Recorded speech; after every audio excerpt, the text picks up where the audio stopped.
सैयद गुलाम हैदर शाह काज़मी कलंदरी सिंध जा उहे सूफ़ी बुज़ुर्ग ऐं ॾाहन जेके सिंध जे नौजवाननि खे सही तसव्वुफ़ सम्झाए रहिया आहिनि। अॼु तसव्वुफ़ जे नाले ते जेको आहे सो दरगाहनि ते जेको ख़ानकाही कल्चर आहे, जेको भक्ति कल्चर आहे, जेको राग नाच नशो पतो ऐं पीरी मुरीदी धागनि फिरण वारो जो कल्चर आहे, उन जे ख़िलाफ़ु हिकिड़ो हीअ जेकी सूफ़ियाणी साफ़ सुथरी जमायत आहे अंजुमन ग़ुलामन कलंदर, उन्हनि जा सरवणा आहिनि साईं ग़ुलाम हैदर शाह ऐं उन्हनि जा हींअर ताईं 24 किताब छपिजी चुका आहिनि ऐं 20-25 किताब अञा छपाए वेठा आहिनि। पाण सिंधी उर्दू अंग्रेज़ी ॿोलियुनि में किताब छपाईंदा रहंदा आहिनि। हींअर ताज़ो साईं जो किताब जेको आहे उर्दू ॿोली में छपियो आहे असबाके इश्क। हीअ जेको किताब आहे हिन में मुख़्तसिर कौल आहिनि, पर इहे कौल जेके आहिनि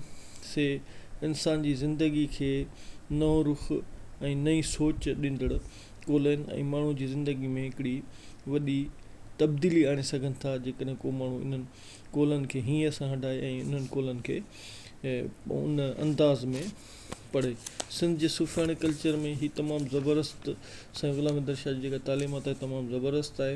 हिन किताब जो जेको इंतसाब आहे साईं उन में लिखे थो तो उस इश्क के नाम जो बड़े बड़े अक्लमंदों को अपना गर्विदा बनाकर ऐसे असबाक पढ़ाता है जिनको पहले नहीं जानते। अहिड़ी तरह जेको डॉक्टर जावेद आगा आहे उन लिखियो आहे मकतब इश्क का दस्तूर निराला देखा उसको छुट्टी न मिली जिसने सबक याद किया।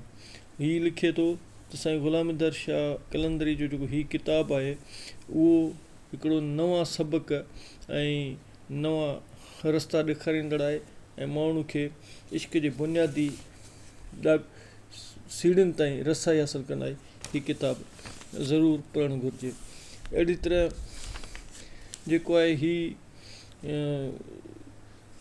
किताब जेको आहे उन बाबति हिकिड़ो जेको आहे पीर अहमद हुसैन अजमेरी लिखे थो त अल्लाह ताला और बंदे के दरमियान अब्द और माबूद का ताल्लुक़ है। बंदा बंदगी के लिए पैदा किया गया है, जो बंदगी से महरूम है वो भला कोई बंदा है। बंदगी से बंदे को मबूद हकीकी और वहदुल्ला शरीक की रज़ा मिलती है। ज़ेर नज़र किताब असबाक इश्क में ज़िंदगी गुजारने के उसूल और ढंग बताए गए हैं जिन पर अमल पैरा होकर इंसान की ज़िंदगी बहुत आसान और खुशगवार गुजर सकती है। असबाक इश्क में साईं लिखन था तो आजकल का इंसान बस एक बात बहुत सोच रहा है, वो है ख़ुदकशी करने के आसान तरीके, क्योंकि ईमान और तवक्कल के दर्स देने वाले लोग कम होकर रह गए। उनकी जगह खुद गर्ज और लालची अनासर ने ले लिए।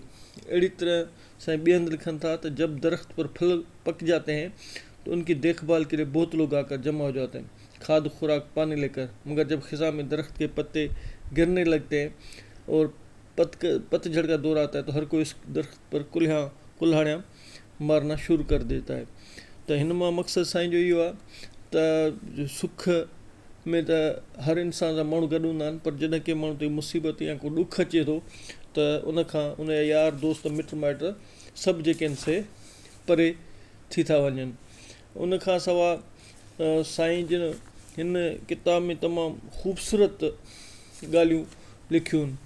जीअं हिकिड़े हंधि पाण लिखनि था त जिस तरह कुछ बातें लफ्ज़ों से बयान नहीं होती उस तरह ख़ास सूरतें छुपती भी नहीं चाहे वो बल्कि ख़ामोशी क्यों न हो। याने त माण्हू में जेकॾहिं इल्मु अदब ऐं इख़लाक़ आहे त पोइ भली खणी हू न ॻाल्हाईंदो हुजे पर उन जे चहिरे मां बि उहा जेका आहे सा ॻाल्हि ज़ाहिर थिए थी। हिकु ॿिए हंधि साईं लिखनि था त ज़मीर कितना भी मुर्दा हो चुका हो फिर भी कहीं न कहीं उसका छुप कर जागना फितरी अमल है।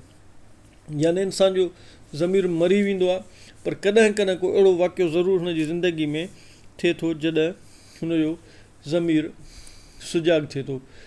ऐं अहिड़ी तरह साईं हिन में ॿियूं बि खोड़ सारियूं असांजे लाइ जेको आहे सो ॻाल्हियूं लिखनि था ऐं हीअ किताब असांजे नौजवान दोस्तनि लाइ पढ़णु ज़रूरी आहे।